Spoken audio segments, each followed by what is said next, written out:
meu Pai, as professoras e todos que estarão ali, Senhor, meu Pai, servindo ali naquele auditório, na sala das crianças e na sala dos menores. Eu te peço, fala com eles através da palavra e dos louvores, em nome de Jesus. Amém e amém. Poderia sentar agora? Meus irmãos, Deus ainda faz coisas extraordinárias em nosso meio, amém?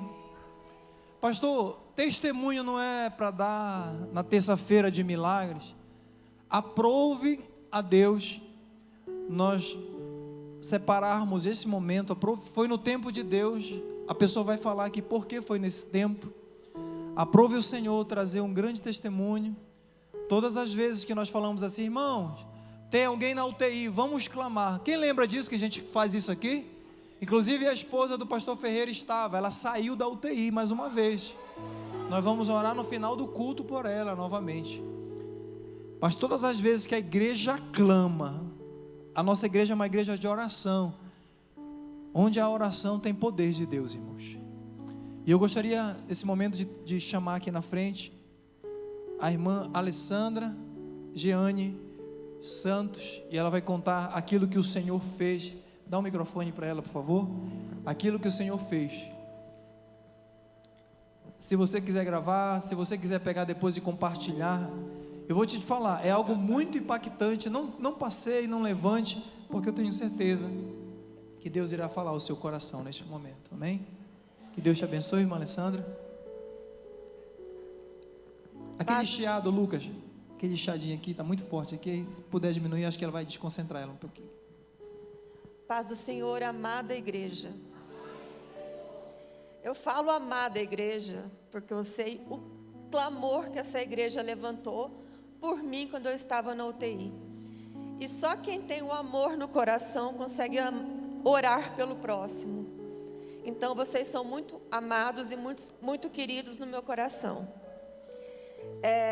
O que eu vou falar agora é para toda a honra e glória do nosso Senhor Jesus Cristo. Não é fácil estar aqui, né, pastor? Verdade.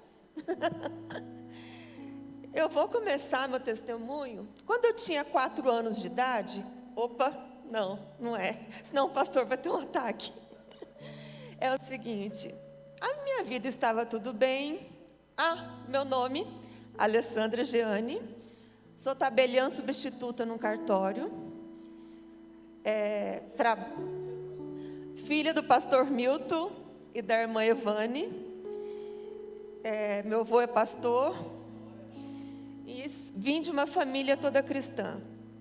Bom, minha vida estava como sempre, correria, acordando cedo, trabalhando bastante, normal, nada de anormal. Porém, eu comecei a ter alguns episódios de pressão alta, e bem alta, 19/10, 18/10, e isso lá no meu trabalho. Várias vezes eu precisei que os socorristas do shopping que eu trabalho, que o cartório fica no shopping, fosse lá me acolher, me ajudar e me dar algum remédio, porque era bem tenso, que além da pressão estar bem alta, eu tinha um ataque cardíaco que parecia que eu ia ter um infarto a qualquer minuto. E isso foi sendo de uma forma assim recorrente, até que um dia eu falei, não dá mais, eu já estava ficando com vergonha dessa situação. Procurei um cardiologista. O cardiologista me receitou um remédio para pressão e falou assim, o que você tem é ansiedade. Esse seu jeitinho de querer tudo rápido, tudo pronto, tudo para ontem, vou te contar um segredo, não é seu jeitinho, é ansiedade. Bom, e para finalizar essa consulta, ele falou o seguinte, daqui para frente o remédio que eu vou te passar vai ser sua muleta. Você não vai mais andar sem esses remédios, porque você vai precisar dele para o resto da sua vida. Eu tinha ido sozinha para a consulta, saí do consultório, parei naquelas banquinhas de esquina, tomei uma Coca-Cola e fiquei chorando. Falei, Senhor, eu repreendo essa palavra. Eu não vou usar remédio para o resto da vida, eu repreendo isso. Bom, voltei à vida normal, trabalhando, tomando os remédios, porque não ia ser insolente de não tomar, né? Um certo dia, eu fui a um evento, tinha muita gente nesse evento, e eu tive uma síndrome do pânico. Chorei igual criança por 3 horas sem parar. Fiquei sentada embaixo de uma árvore e chorando sem parar. Nunca tinha tido aquilo. Hoje eu sei que foi síndrome do pânico, mas na época eu não sabia o que era aquilo. Bom, fui procurar outro especialista. Chegando lá no outro especialista, ele já me deu vários remédios. Muitos remédios, porque daí juntou um combo, né? Nem todo combo é bom, mas esse tinha depressão, ansiedade, síndrome do pânico. Saí de lá do consultório com esse atestado nas mãos, com esse combo. Falei, tá, mais uma vez, vou ter resiliência, vou tomar, e se Deus quiser, vou ficar boa. Mas chegou um belo dia, eu estava em casa, sozinha, assistindo série. Mas sabe quando você está sentado no sofá, com o controle na mão, mas você não está enxergando nada? Você não está vendo nada que passa na TV? Pois é, foi nesse dia. Daí eu percebi que eu não estava vendo nada na TV e desliguei a TV. E nesse momento, que estava tudo silêncio lá em casa, começou a passar um filme naquela tela de TV, como se fosse o filme da minha vida. Era um espelho que eu estava vendo. Só que ali naquele filme, tinha um tribunal de júri. E eu via todo mundo me criticando, falando que não era para eu estar onde eu estava, não era para eu estar no trabalho que eu estava, que as pessoas não gostavam de mim, que as pessoas não gostavam do meu jeito, e que eu estava atrapalhando a vida das pessoas que conviviam comigo. Isso eu ouvi claramente. E naquela noite, eu travei uma batalha na minha sala. Porque eu não tinha voz. Sozinha eu não tinha voz. E eu comecei a ser julgada, até que chegou uma hora que eu ouvi, olha, não tem mais jeito. Você vai ter que dar um jeito nisso, porque aqui não dá mais para você ficar. E eu chorando, eu aos prantos. Vocês vão me perguntar assim, por que eu não liguei para alguém? Por que eu não falei com alguém? Não dava, simplesmente não dava. Eu estava travada, simplesmente travada e não conseguia fazer nada, simplesmente sendo acusada naquele tribunal do júri que estava passando na minha TV.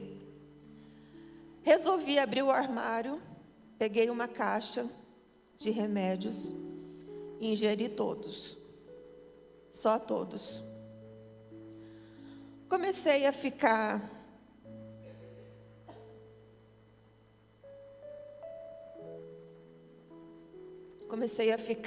tonta, e resolvi ir para minha cama, porque eu queria que aquela finalidade que me fez tomar os remédios tivesse êxito.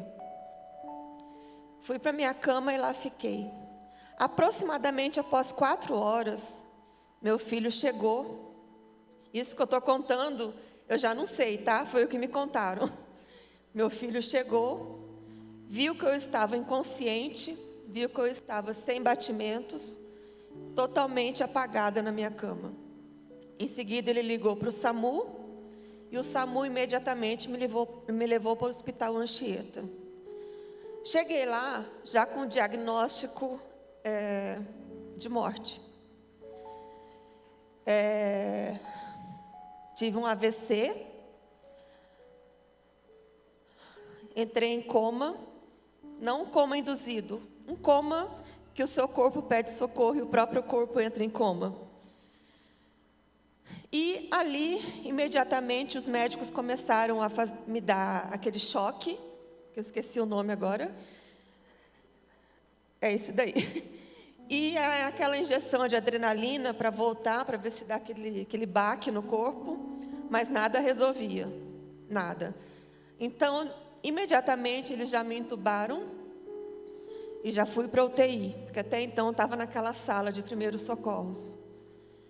Cheguei na UTI, isso eu estou resumindo, tá, irmãos? Porque teve vários detalhes. Cheguei na UTI, meu rim já tinha parado, e os médicos pediram para chamar todos os parentes para despedir de mim, porque não tinha mais o que fazer. Eu estava cumprindo um protocolo médico, que era um protocolo, mas eu já estava no final. Ou conforme o médico falou para minha mãe, eu já não estava no final, eu já tinha ido. Pois bem, fiquei uns 15 dias na UTI, entubada, fazendo hemodiálise, com todos os aparelhos que os irmãos possam imaginar, porque eu me alimentava por sonda. Inclusive o pastor Marcelo disse que nunca viu tanto aparelho num quarto só de UTI. Eram muitos aparelhos. E nesses 15 dias em coma,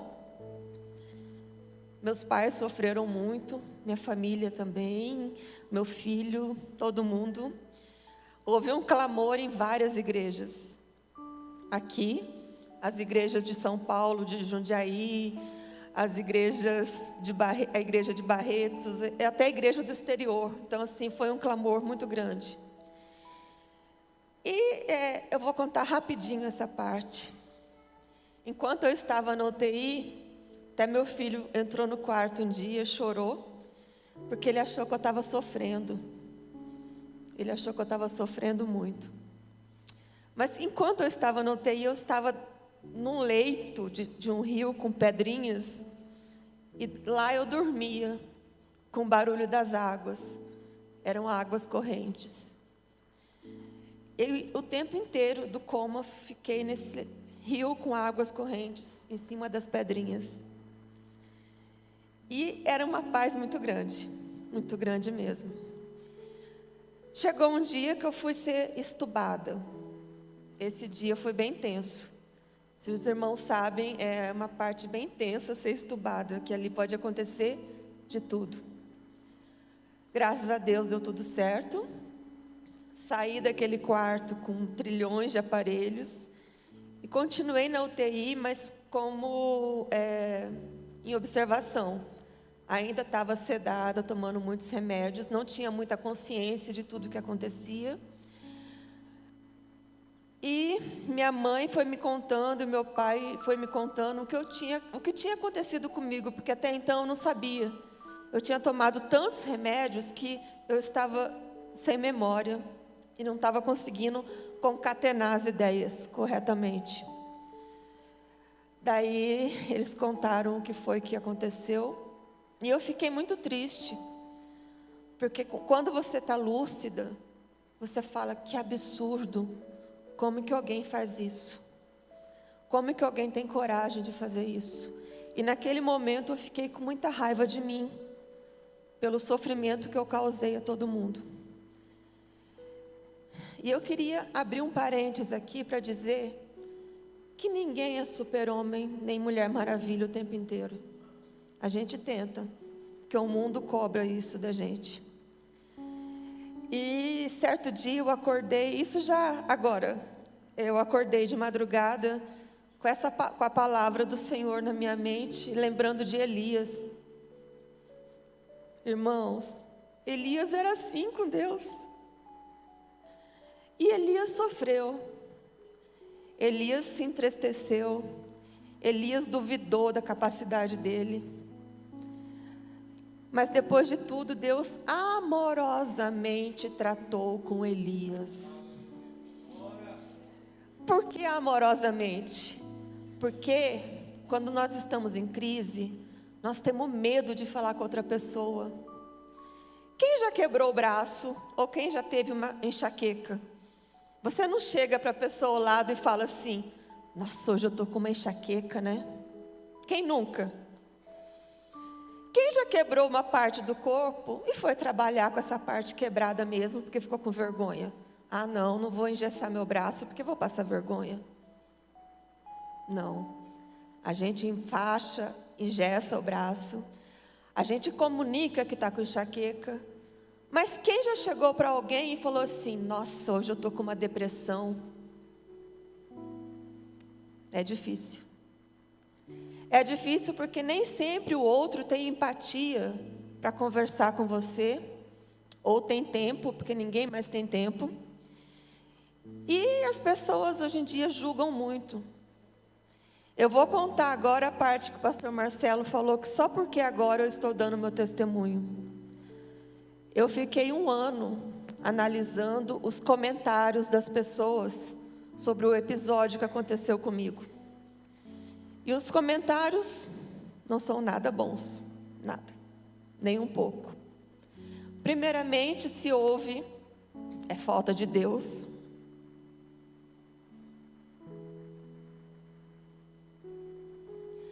A pessoa não tem o que fazer. Duvido que se a pessoa tivesse um tanque para lavar roupa, teria isso. Quem nunca ouviu isso? A pessoa é vazia, a pessoa não tem nada na cabeça. Vou te contar um segredo.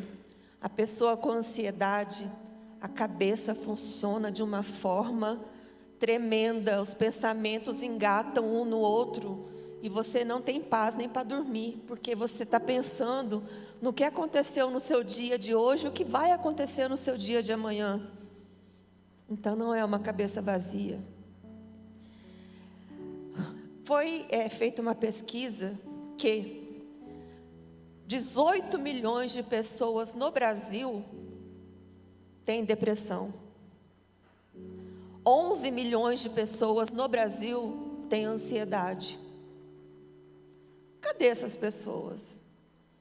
Ah, não pode falar, né? Porque é feio. Se eu falar, vou ficar ruim no meu trabalho. Ou aquela pessoa que me admirava vai me achar fraco. Então a gente não fala.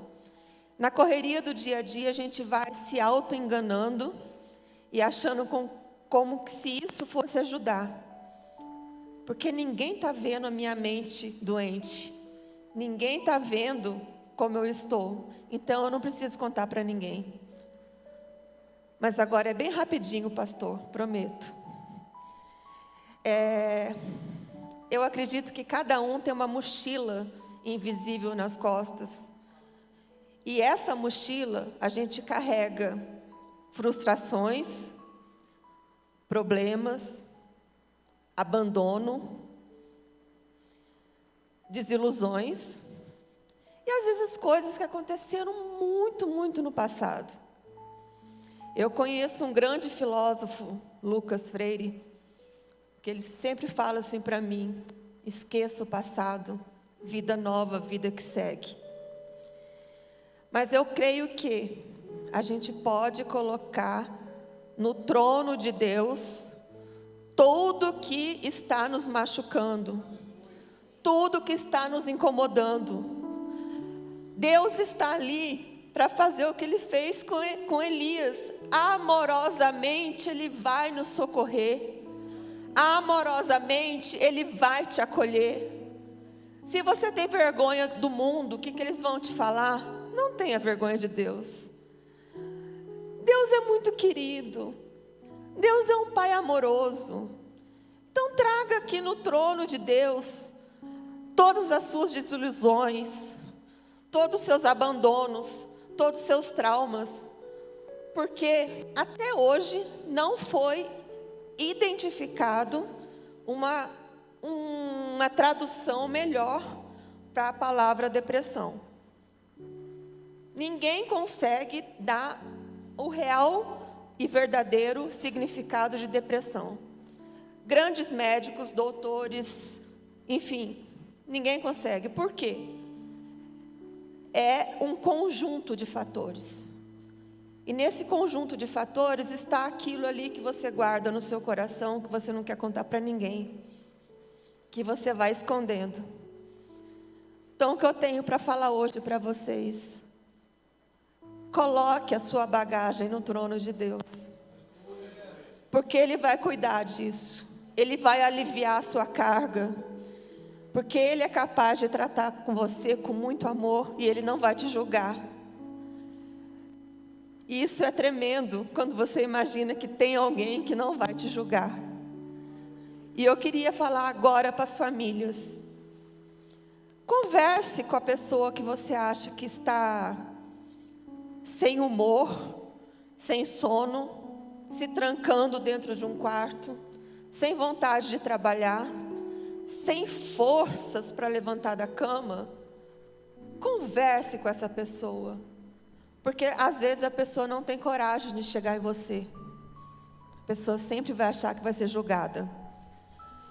Então, o que está no meu coração hoje é: ligue para aquela pessoa que está passando por algum sintoma desse. Elias passou por todos. Socorra essa pessoa. Se você não sabe o que falar, dê um abraço bem apertado. E leve a alguém que possa orar por ela, se você não tiver essa força. Que às vezes o parente é tão próximo que a gente só chora. Quem nunca passou por isso?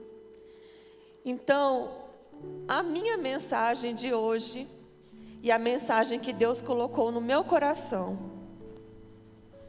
não esconda o que você está sentindo. Converse. O Senhor vai te acolher e vai tratar com você amorosamente. Toda honra e glória ao nosso Senhor Jesus Cristo. Obrigada. Olha o vídeo.